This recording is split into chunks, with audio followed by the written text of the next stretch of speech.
Si vous êtes une femme de plus de 60 ans, il existe une habitude intime qui pourrait silencieusement nuire à votre santé. Et c'est une chose dont presque personne ne parle. Il s'agit de la masturbation. Bien sûr, c'est un sujet que la plupart d'entre nous considèrent comme parfaitement sûr et naturel, mais en vieillissant, il peut devenir préjudiciable. Non pas à cause de l'acte en lui-même, mais à cause de la manière dont notre corps vieillissant y réagit. Ce qui fonctionnait pour vous dans la trentaine ou la quarantaine pourrait maintenant endommager lentement votre plancher pelvien, affaiblir vos sensations et drainer votre énergie de manière insoupçonnée. Je m'appelle Dre Isabelle Moreau et en tant que médecin spécialisé en gériatrie, j'ai passé plus de 30 ans à aider des femmes comme vous à protéger leur vitalité, à se remettre d'un dysfonctionnement sexuel et à préserver leur qualité de vie bien après la retraite. J'ai vu de mes propres yeux les conséquences lorsque ces habitudes cachées ne sont pas prises en compte. La plupart des femmes supposant que si c'est agréable, ce doit être inoffensif. Mais voici la vérité, ce n'est pas l'acte de la masturbation qui est ce risqué, c'est la manière dont vous le pratiquez. Certaines techniques fréquences, et même votre état d'esprit, peuvent entraîner des dommages à long terme qui ne montreront des symptômes que lorsqu'il sera trop tard. Dans cet article, je vais partager les 4 erreurs de masturbation les plus dangereuses que commettent que les femmes de plus de 60 ans, et plus important encore, comment les éviter.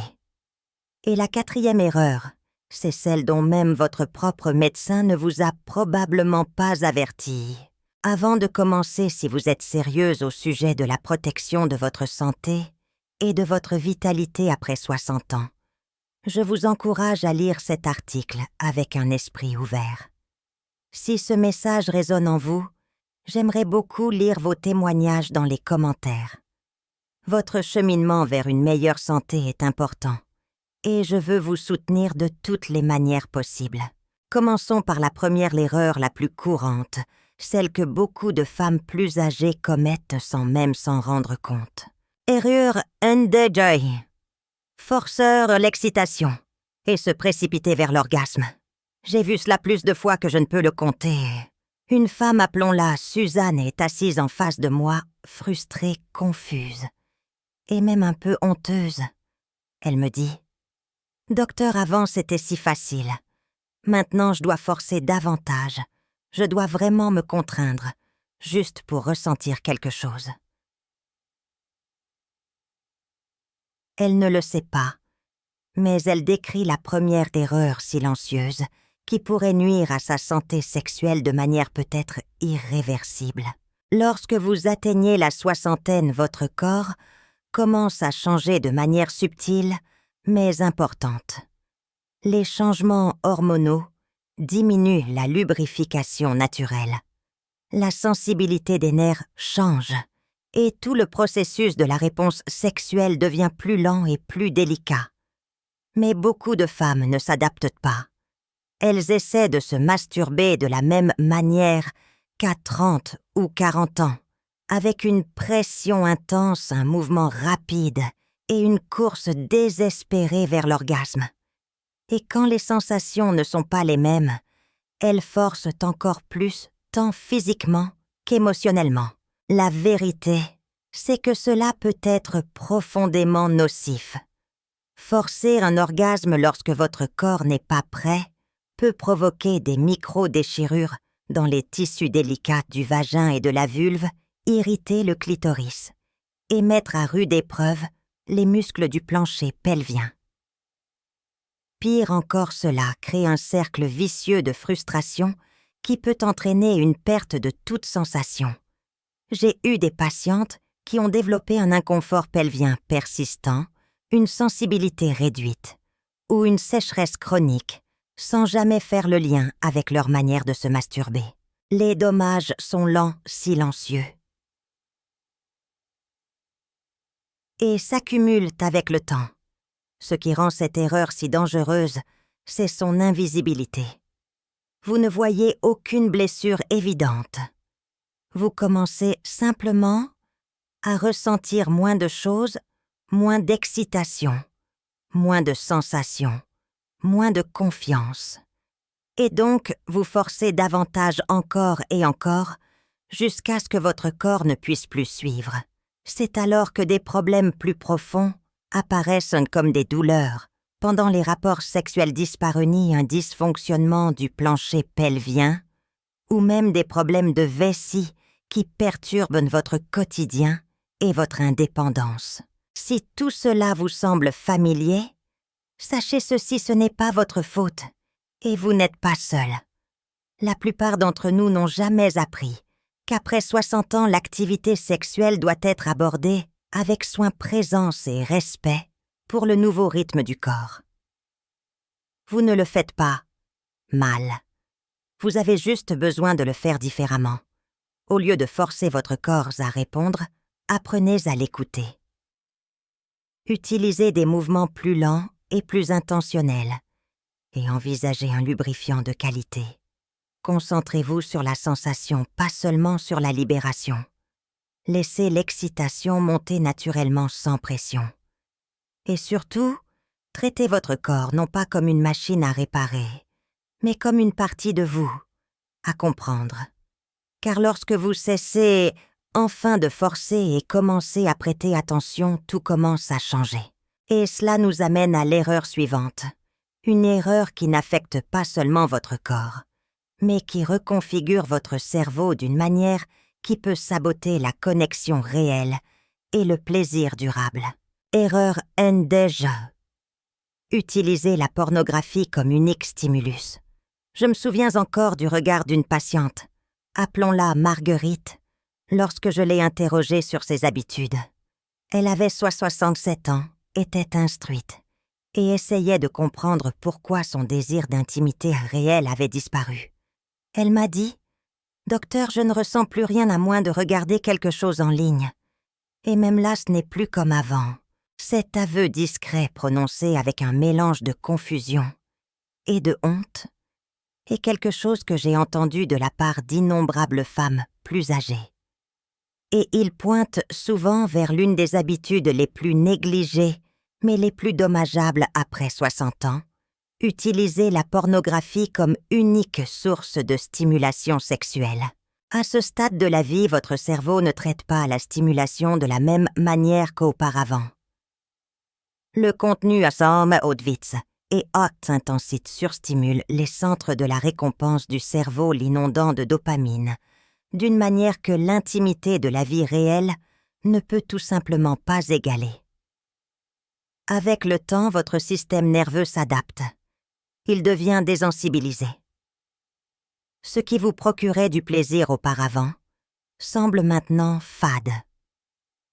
Ce qui vous excitait ne suscite désormais qu'une faible réaction.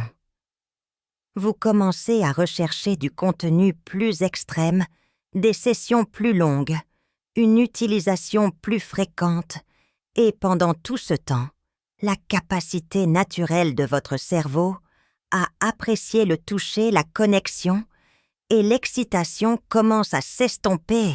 Il ne s'agit pas de morale, mais de biologie. L'abus de pornographie à un âge qui invente érode silencieusement votre vitalité sexuelle. Il reconfigure votre système de récompense, rendant plus difficile la réponse à votre partenaire.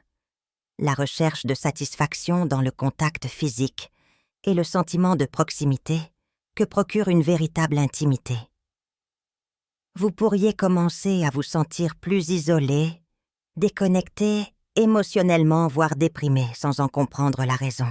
Le préjudice le plus profond est autant émotionnel que physique. J'ai eu des femmes en larmes, me disant qu'elles ne se sentaient plus elles-mêmes.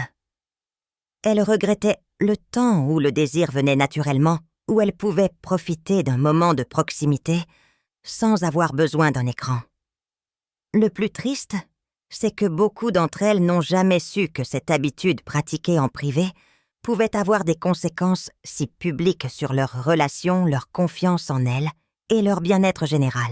Mais il n'est pas trop tard pour changer. Votre cerveau est incroyablement adaptable même après 60 ans.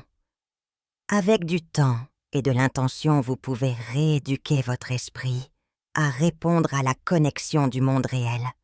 Commencez par réduire l'utilisation des écrans. Utilisez la mémoire, l'imagination, ou même la lecture de littérature érotique pour réveiller votre monde intérieur. Vous serez étonné de voir à quel point la vie revient lorsque vous cessez de l'anesthésier. Et en regardant plus en profondeur, il y a une autre erreur tout aussi silencieuse, mais encore plus épuisante physiquement. En fait, c'est peut-être la raison même pour laquelle certaines femmes se réveillent épuisées, perdent leur intérêt pour la vie et ne comprennent pas pourquoi leur énergie ne cesse de décliner. Erreur N2G3. Se masturber trop fréquemment pour votre âge et votre niveau d'énergie. Une patiente que nous appellerons Hélène est restée silencieuse un moment avant de finalement demander « Est-ce possible que je le fasse trop souvent ?» Elle avait 71 ans, était en assez bonne santé, mais constamment fatiguée, irritable et incapable de se concentrer. Son sommeil s'était dégradé et sa motivation pour faire les choses qu'elle aimait autrefois, le jardinage, son club de lecture, même les sorties s'évanouissaient. Elle pensait que c'était simplement l'âge, mais après avoir creusé un peu plus, nous avons découvert autre chose. Elle se masturbait presque tous les jours, parfois plus d'une fois par jour, pensant que cela l'aidait à se détendre. En vérité, cela l'épuisait silencieusement. Il y a une idée que beaucoup de femmes gardent tout au long de leur vie, que l'orgasme est toujours sain, toujours une libération. Et bien que cela ait pu être globalement vrai dans la trentaine ou la quarantaine, votre corps, après 60 ans, obéit à des règles différentes. Votre récupération hormonale ralentit votre système nerveux, met plus de temps à se réinitialiser, et votre énergie autrefois facilement renouvelée devient une ressource plus précieuse. Des orgasmes fréquents, surtout lorsque vous êtes fatigué, ennuyé ou stressé, ne calment pas toujours le corps, ils peuvent l'épuiser, et le coût s'accumule. Le plus dangereux, c'est la manière dont cette erreur se déroule discrètement. Vous ne le remarquez pas après une fois, ni même 5, mais sur des semaines ou des mois, vous pourriez commencer à vous réveiller groggy. Votre entrain s'estompe, votre humeur baisse, et vous mettez cela sur le compte de l'âge. En réalité, votre corps signale qu'il a besoin de conserver plus d'énergie, pas d'en dépenser plus. Se masturber trop souvent lorsque votre système est déjà sollicité peut entraîner des baisses hormonales et des cycles de sommeil perturbés, et même une tension sur votre plancher pelvien, contribuant à l'urgence urinaire et au réveil nocturne. Je ne dis pas que vous devez arrêter complètement. En fait, un certain niveau d'expression sexuelle est sain à tout âge. Mais il doit être en accord avec le rythme actuel de votre corps. Là où vous pouviez récupérer en quelques heures, vous pourriez maintenant avoir besoin de jours. La clé est d'écouter, pas de forcer. Pour certaines, réduire la fréquence à 1 ou 2 fois par semaine apporte une augmentation notable de l'énergie de la clarté et de l'équilibre émotionnel. D'autres explorent des formes de stimulation qui ne se terminent pas toujours par un orgasme, leur offrant une connexion sans épuisement. Quand vous cessez de traiter votre corps comme une machine et commencez à le traiter comme un partenaire sage et réceptif, tout change. Vous retrouvez de la force non pas en faisant plus, mais en faisant moins, avec plus d'attention, Mais si cette erreur draine votre corps, la suivante cible quelque chose de tout aussi vulnérable, votre santé pelvienne. Et ce que la plupart des femmes ne réalisent pas, c'est que la façon dont vous prenez soin de cette zone, pendant et après le plaisir solitaire, pourrait façonner votre confort, votre contrôle de la vessie et votre santé à long terme, de manière que vous n'auriez jamais imaginé. Erreur en déjà 4. Ignorer la santé et l'hygiène pelvienne pendant le plaisir solitaire. Je n'oublierai jamais la patiente qui est venue me voir avec une plainte subtile. Nous l'appellerons Éléonore. Il n'y avait rien de vif ou de soudain, juste une sensation de pression lancinante après l'orgasme et le sentiment de n'être jamais tout à fait à l'aise. Elle avait 68 ans, était active, relativement en bonne santé, mais souffrait d'infections urinaires récurrentes qu'elle ne pouvait expliquer. Au début, elle n'a pas fait le lien avec ses habitudes solitaires. « J'ai toujours fait comme ça », a-t-elle dit.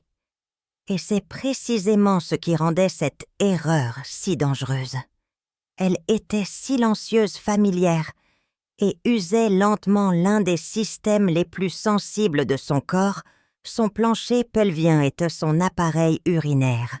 Après 60 ans, la région pelvienne devient plus vulnérable. Les changements post-ménopausiques peuvent amincir les tissus de l'urètre et du vagin, les rendant plus susceptibles aux irritations et aux infections. Pendant la masturbation, surtout si elle est pratiquée avec des mains ou des sextoys non nettoyés ou sans uriner après des bactéries, peuvent facilement être introduites dans l'urètre. Ceci, combiné à certaines positions qui exercent une pression sur le plancher pelvien, crée les conditions idéales pour des infections urinaires écurrentes, des douleurs pelviennes ou une irritation chronique. Le danger ici n'est pas seulement l'infection occasionnelle, c'est l'accumulation au fil du temps. Cette tension silencieuse peut interférer avec le contrôle de la vessie, provoquant une urgence, un jet faible ou des allers-retours plus fréquents aux toilettes la nuit. Vous pouvez remarquer une sensation de brûlure en urinant, une lourdeur dans la région pelvienne ou une sensation générale de tension qui ne disparaît jamais vraiment. Et pourtant, la plupart des femmes ne pensent pas à relier ces symptômes à la façon dont elles se touchent. Elles accusent de l'âge leur alimentation ou supposent simplement que cela fait partie du vieillissement normal. Mais ce n'est pas le cas. Vous avez plus de contrôle que vous ne le pensez. De petits changements, comme toujours vous lavez les mains et nettoyez vos sextoys. Vous assurez d'uriner après l'orgasme pour vider l'urètre et ajuster votre position pour détendre vos muscles. Pelviens peuvent faire une différence profonde. Protégez votre santé. Pelvienne ne consiste pas seulement à prévenir les maladies. Il s'agit de préserver le confort, la confiance et le contrôle dans votre vie quotidienne. J'ai vu des femmes de plus de 70 ans retrouver la paix dans leur corps, simplement en apprenant à traiter cette zone avec un peu plus de soin. Cela ne nécessite pas de médicaments ou de changements radicaux, juste de la conscience et une volonté de s'adapter. Maintenant que vous comprenez comment ces 4 habitudes silencieuses peuvent miner votre santé, il est temps de tout rassembler. Car connaître les erreurs est une chose, mais apprendre à reconstruire la force, la sensibilité et la satisfaction après 60 ans, c'est là que la vraie transformation commence. Parlons de ce que vous pouvez faire dès aujourd'hui. Conclusion, les conseils d'une docteure pour la suite. Si vous êtes arrivé jusqu'ici, je veux vous dire quelque chose directement d'une femme à une autre. Vous n'êtes pas cassé. Vous n'êtes pas en retard. Et vous n'êtes pas seul. Les changements que vous remarquez peut-être dans votre corps, la réponse plus lente, le manque d'énergie, l'inconfort discret, ne sont pas des signes de faiblesse. Ce sont des signaux. Votre corps vous parle, et depuis trop longtemps on nous a appris à ignorer ces signaux, à continuer de faire les choses comme nous les avons toujours faites. Mais après 60 ans, ces mêmes vieilles routines peuvent même commencer à jouer silencieusement contre vous. Vous connaissez maintenant les 4 erreurs les plus courantes. Forcer la libération, dépendre uniquement de la pornographie, se masturber trop fréquemment et négliger sa santé pelvienne. Ce ne sont pas des problèmes spectaculaires qui font la une des journaux. Ils s'installent subtilement, lentement, jusqu'au jour où vous vous réveillez, en vous demandant où est passée votre force, où est passé votre désir, où vous êtes passé. Je dis cela non pas avec jugement, mais avec une profonde compassion. J'ai eu ces conversations avec des centaines de femmes qui se sentaient confuses, honteuses, ou simplement fatiguées de ne plus se sentir elles-mêmes. Ce sont des femmes qui ont bâti des carrières, élevé des familles et servi leur communauté. Et pourtant, personne ne leur a jamais dit que la manière dont elles prennent soin d'elles-mêmes en privé pouvait avoir un impact si durable sur la façon dont elles se sentent dans le monde. Alors laissez-moi être celle qui vous le dit, votre santé sexuelle compte toujours. Votre énergie, votre confort, votre capacité à ressentir du plaisir et de la connexion, tout cela compte encore. Mais cela demande un nouveau type d'attention, non pas l'approche énergique qui vise à tout régler par la force, mais celle qui est douce à l'écoute curieuse et respectueuse. Il s'agit de bien plus que d'éviter des erreurs.